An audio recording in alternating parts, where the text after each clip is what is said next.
Hi, just wanted to let you know before you watch or listen to this podcast, there were one or two things that kind of got in the way during the course of the recording. The participants had to change rooms halfway through. So apologies in advance. Please bear in mind that, these people are participating from their own homes using their own internet connections. So bear with us.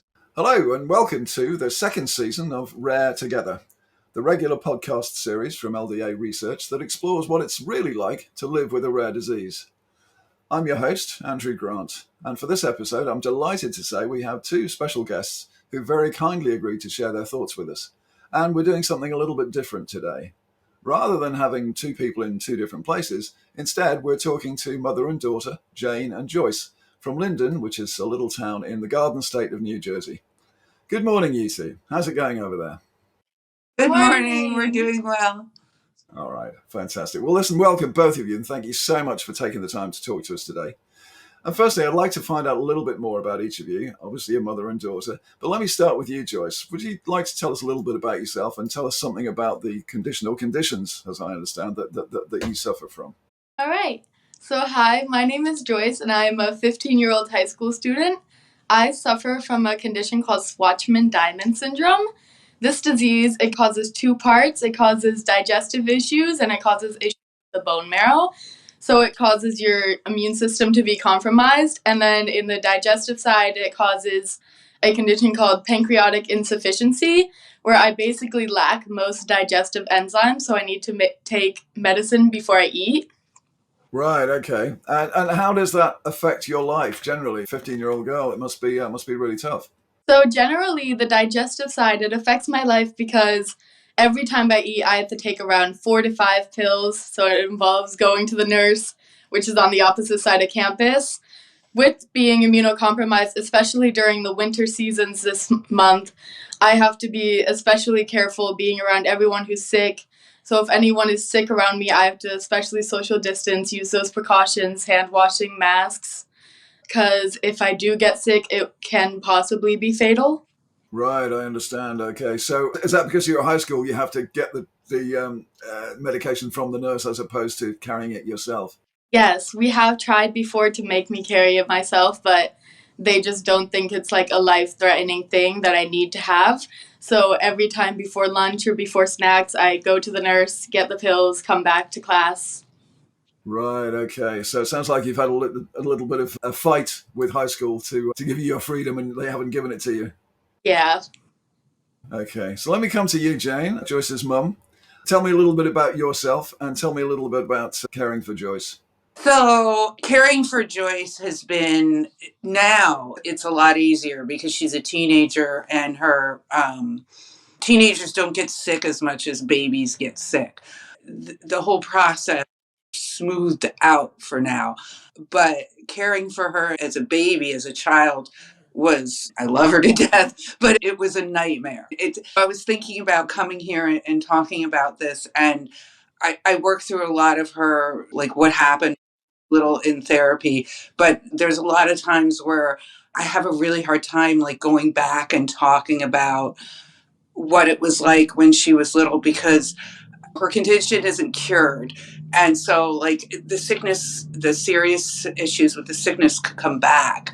And I don't want to revisit what it was like when she was little because I'm afraid it's almost like bringing it back into the present. But caring for her when she was little was really hard because every time she got a fever, we'd have to go into the hospital. And her blood numbers were not very good when she was little. So there was like, we were in the hospital, I'm going to say at least 2 times a month, if not more. And because her condition is rare, we're treated 2 hours away at Children's Hospital in Philadelphia, but we have to use a local hospital. So what would happen is we'd go to the local emergency room, and if she was really bad, they would then take her via ambulance to Philadelphia, which is 2 hours away. So it was very hard. Now it's a lot more manageable. Like I can hold a job now, whereas when she was little, I couldn't hold a job. So, yeah. Okay, so is that because she gets sick less often? Has her ability to withstand the disease got better? Yeah, so interestingly enough, two things went right. Number one, when you have anybody who has little kids knows, like, little kids get fevers all the time. Their immune system is growing into the world. So babies are always sick. They have ear infections. And also their feeding process is different. You can trust a teenager to eat 3 times a day. If a baby or even a toddler is finicky, she doesn't digest fats. So if she chooses to skip a couple of meals, what would happen would be, like, she don't want to eat her dinner one night, her sugars would drop to like deathly low levels. So there was issues with sugar and also her blood numbers. It's funny with Shwachman-Diamond, you would think it would be the opposite, but her blood numbers have drastically improved with age. And they say with Shwachman, because like they're just discovering stuff, that in puberty their blood numbers actually improve, where she was little her blood numbers were really bad, so our hospitalizations are fewer. Understood. And coming back to you, Joyce, so it sounds like that as you've got older you've taken more and more responsibility for your own care. Would that be a fair way of putting it? Yes. When I was a child, obviously I could not take care of myself. She had to, but as I've grown into a teen, I learned the responsibilities of my illness, learned to track my symptoms, taking my medicine. So I've had a key role in the caring of myself during this journey with this disorder. Right, understood. You talked before about the kind of the inconvenience. You've got to go get your pills and those sorts of things. You've got to stay away from your friends when there are infections around. How else does it affect you? Does it stop you doing anything that you would like to do? So also a part of this causes anemia, which can cause you to get tired easily. So it has affected me with sometimes being more tired, not wanting to get out, and my friends wanting to all hang out. Yeah. Does it stop you doing anything else? Great. If it doesn't, I'm not trying to find things that are problems, but I'm interested to understand how you navigate. I had to jump in here a little bit because it doesn't. That's the amazing thing about Joyce. And I think it's just her as a person more, is that even when she was little, I don't know, there's some kind of, I always think these kids who are born without something physically get something really strong mentally. But Joyce is an incredibly active human. She's exhausting to me, but she's really involved with stuff. And I think what Shwachman does, and it affects within every rare condition, every person is within every even unrare condition, every person is affected differently. So this is the tough part of the conversation. So tell me about the prognosis. So the prognosis, there's like a 1-3 chance as you to an adult that you will develop some sort of malignancy. So that's cancer, obviously. So about 1 in 3 adults with this disease do develop leukemia. And I think the average life expectancy is 35. That's quite a shocking prognosis, isn't it? You're saying that statistically 1 in 3 people develop leukemia. But we'll come back to that in a second. But what about the other 2 in 3? Because the community is so small, we know of, I think, one person who's still alive and in her 60s, and another woman who died, I think, at 59. But we don't really, the majority of people, because the gene was discovered in 1964, so the majority of people who have it are like Joyce's age or early 20s. So we don't have a lot of evidence of like older people. Right. Understood. So the obvious question for me, Joyce, is how does that make you feel? How does that make you view things? Well, as I grew up, I acknowledged my disease. I made it a part of me. So now I know all this information and I'm just living life to the fullest. Right. Okay. Is it better to know? This is one of the things about the internet, isn't it? As you were saying, Jane, you can find out everything about everything. Whereas maybe 20 years ago, it would have been very different. You would have been relying on your physician to tell you. So is it better to know more or is it better to know less? I'd be really interested to understand that. I feel as though it is better to know more because I like planning for the future. So I like to know what's ahead of me so I can like plan and be like, oh, this is the worst that could happen. But right now, that's not me. I can live my best life while I still have it. Well, that's a great attitude. So what are you doing to live your best life then? So currently I have a few hobbies. So obviously as I've grown up, I grew up basically around doctors my whole life. So I took that into retrospect and I started going to a medical-based high school. So I now am learning these medical classes because I'm so used to the terminology, because I want to be a doctor when I grow up, because I'm so used to that healthcare setting. All right, so that's your ambition. And what do you want to specialize in? Do you know which sort of path you want to take?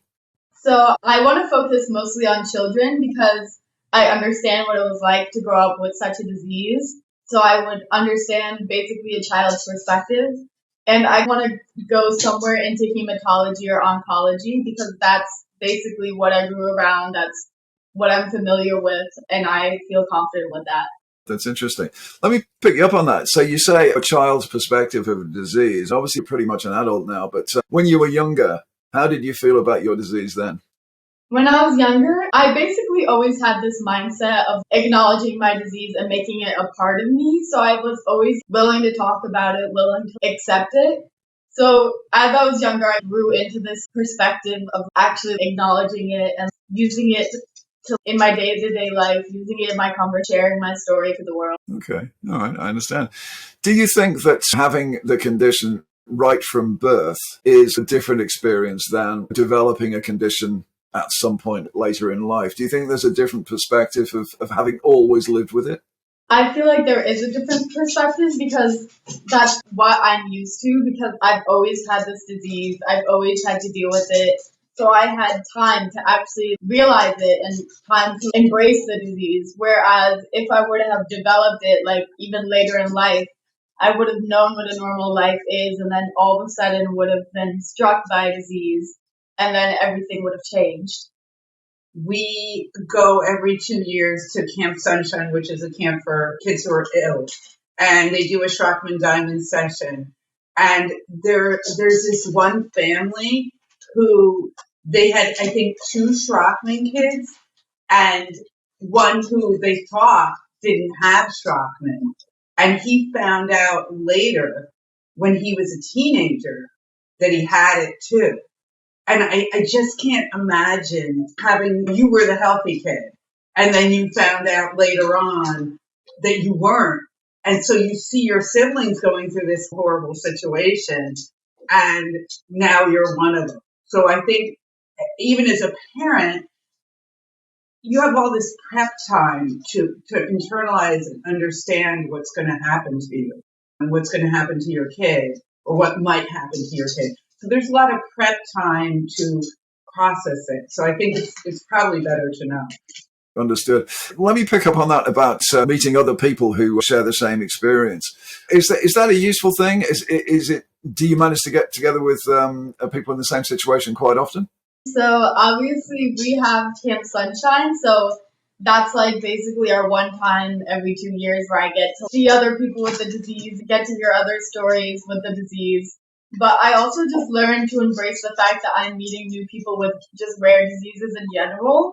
So I have this friend group that I meet at NORD meetings, like Organization of Rare Diseases meetings, and my advocacy meetings where I've grown to acknowledge that not everyone's going to have my disease. I can share similar experiences with those with other rare conditions if they are teens, because all rare conditions, they're just that similarity of living in this life and being the outcast and being rare. Right. Okay. So yeah, that's an interesting word, outcast. Is that how you feel? I feel like I don't feel like an outcast because I don't look sick. And I've learned to use my disease, share my story. I've learned to use it in my life to get people to know me through my disease before they actually get to know me. What do you mean by that? So when I'm introducing myself, I first start off with normal small talk, and then I go into, so I have this rare disease. So I like other people to know that I have the condition so that they know what my day-to-day life is and how to experience me. It sounds like you live your life and you don't let the disease define you in any way. It does sound like you don't let it restrict you. And yet, when you introduce yourself to people, you're defining yourself by the disease. That's a really interesting dilemma, I suppose. So yeah, I don't let the disease bother me, but I also want to normalize it. I want to let it out there, let people know about it, but I don't let it control my day-to-day life in a bad way. I let it control my day-to-day life in a good way so that other people can learn that not everyone in this world is similar. That's a great healthy attitude. Absolutely. Do you suffer from a rare disease, or do you know someone who does? If you do, I'd like to take a moment to point you in the direction of the Rare Disease Network. It's a private support group on Facebook where we bring together people with all sorts of rare diseases from all over the world. You'll find exclusive research and insights. You'll get the chance to ask questions to leading medical professionals, and you'll hear some engaging and inspirational stories from my growing community. There's a link to the group in the episode notes below. Why not click on that, and we'll see you there. Let me come back to you, Jane. I know you said you don't like to talk about how things were in the past, but one thing I would like to understand is, how did you discover that Joyce was suffering from this disease? At what stage? Right from birth or a bit later on? 2 years old is when we got our diagnosis, and we were so fortunate to get a diagnosis so quickly. But how did I discover it? Her childhood, when she was a baby up till 2, was just a literal nightmare. She didn't have a functioning pancreas. So most babies with Shwachman, especially years ago, these kids sometimes were taken away from their parents because the doctors would think the parents weren't feeding them because they have failure to thrive, because you're living on fat when you're a baby. And we didn't know. So the kid was hungry all the time. She never slept. She was hungry. When I tell people I never slept, I never slept.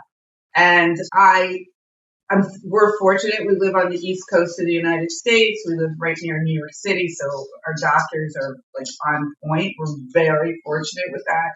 But I kept going to her pediatrician and being like, something's not right with this kid. And I had a great doctor who said to me, there's a rule in pediatrics that if mom says something's not right, chances are 99% something's not right.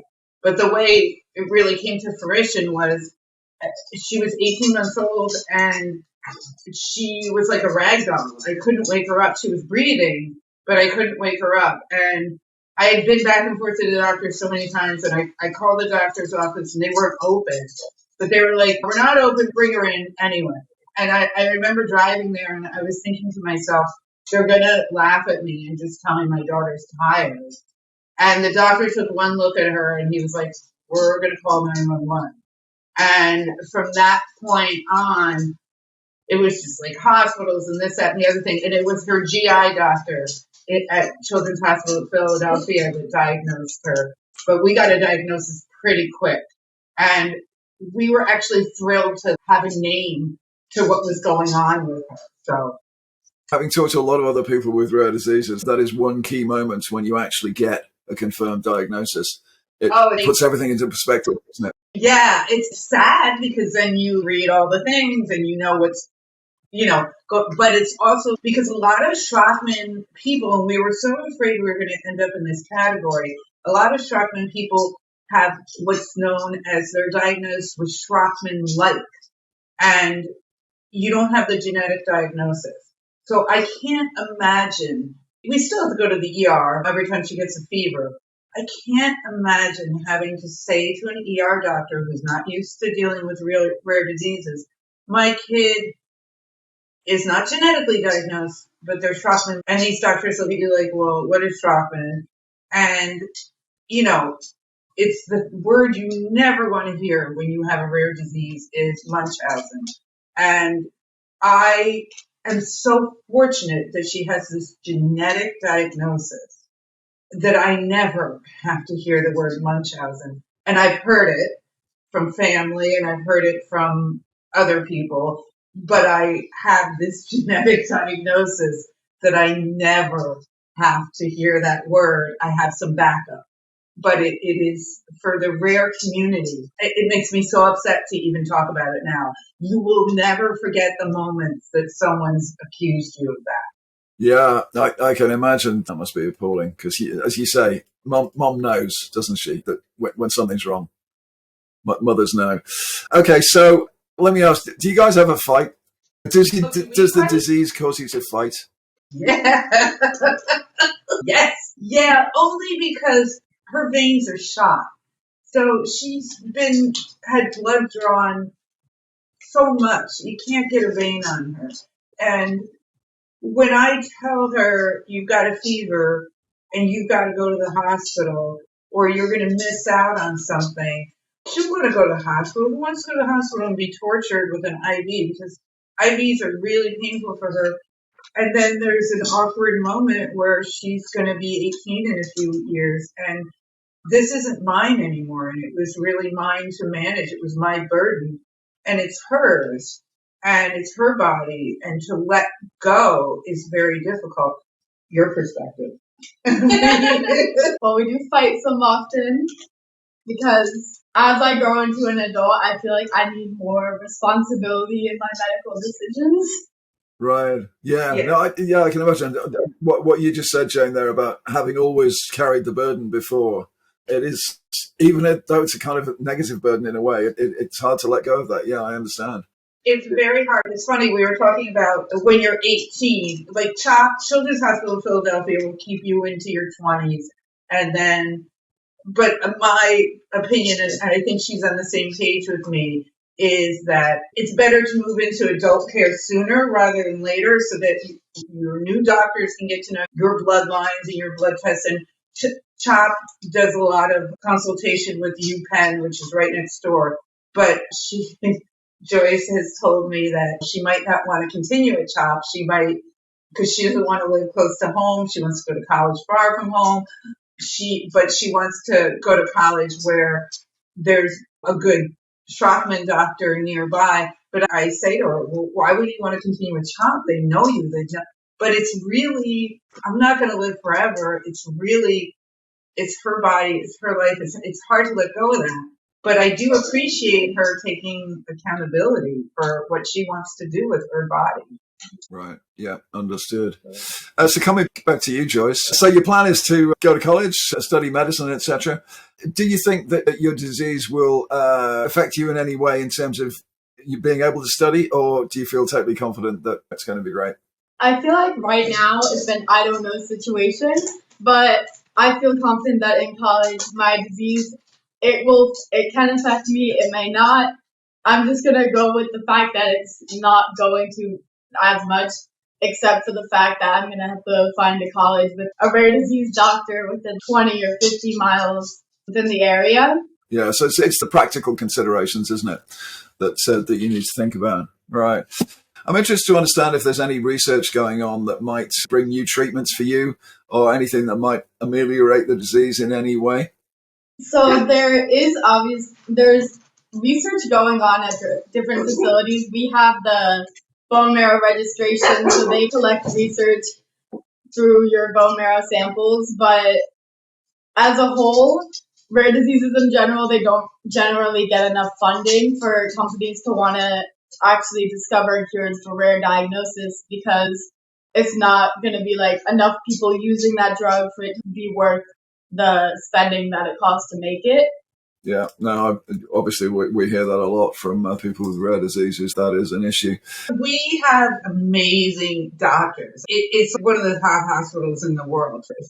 And her hematologist is heavily invested in Shwachman.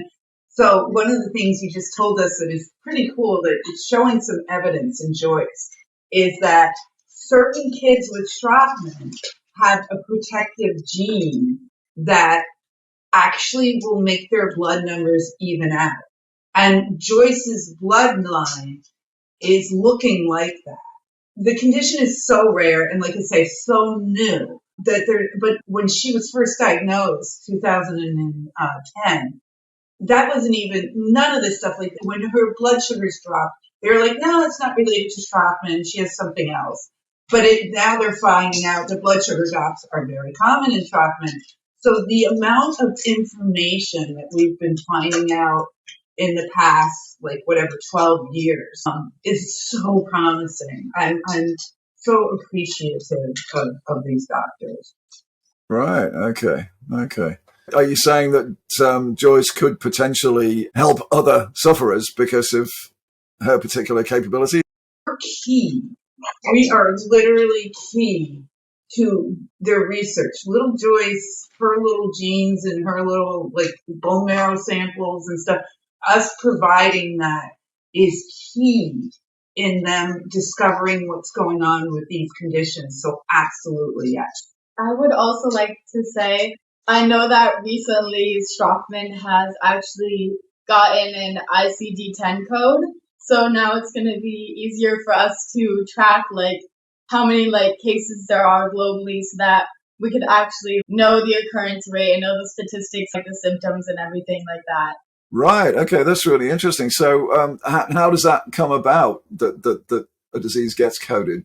We got the code because people are actually acknowledging that this is an actual problem in the world that needs to start to get tracking. Most, if not all, common diseases that do have ICD-10 codes because people want to know who is it affecting and at what rates. But Shwachman used to be so rare that it wasn't really necessary to know the occurrence rate or what's happening with it and where. But now it's growing to be like more cases are being realized and people are like, oh, we need to start tracking this disorder because it could grow into something more. Right. Really interesting. That's encouraging too, isn't it? Yeah, that's great. Okay, so we've pretty much come to the end. I just want to ask one more question of each of you individually. What would you say to other people either suffering from Shwachman or another rare disease?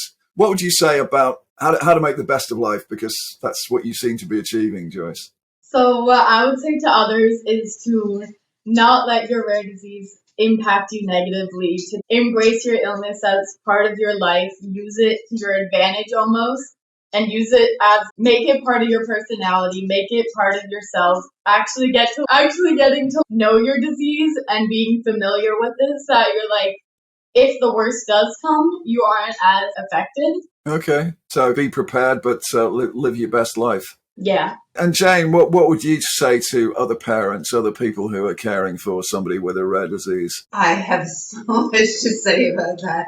You have to take care of yourself first. Because if you don't get therapy, if you aren't asking for help, if you're not getting sleep, you're going to lose it. And so it sounds counter. Oh my God, you got to put the kid first.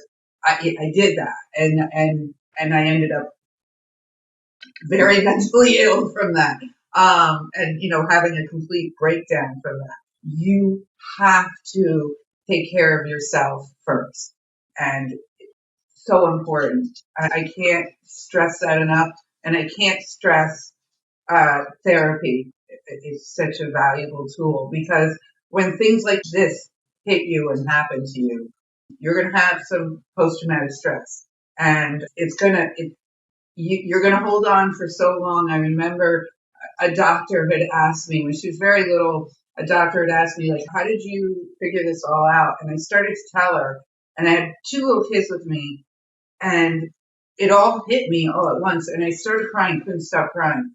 And then I was like, that's just a day, and I'll pull it back together. And from that day on, things just went like right downhill. I just couldn't get myself back together.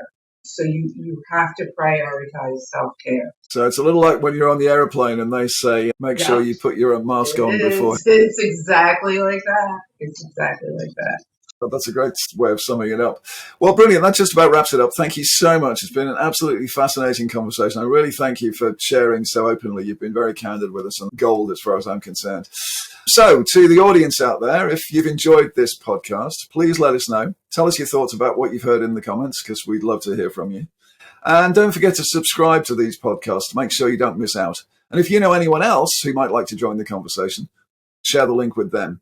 And you can also join the conversation on our Facebook group, which is called the Rare Disease Network. Thank you to the audience for listening. We'll see you next time on Rare Together.